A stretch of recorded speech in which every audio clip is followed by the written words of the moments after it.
আজ মহালয়া, দেবীপক্ষের সূচনা, পিতৃপক্ষের অবসান ঘটিয়ে মাতৃপক্ষের আরম্ভ।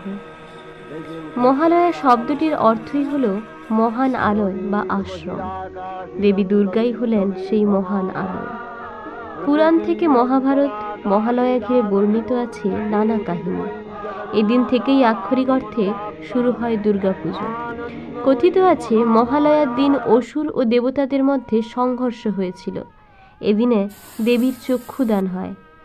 দেবী পুজোর সূচনা হয় এই চক্ষুদানের মধ্য দিয়ে। রাবণ বসন্তকালে দেবী পূজা করতেন।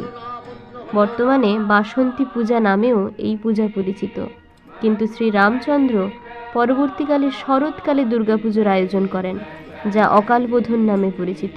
এরপর থেকেই শারদীয়া দুর্গাপুজো হয় যুগ যুগ ধরে।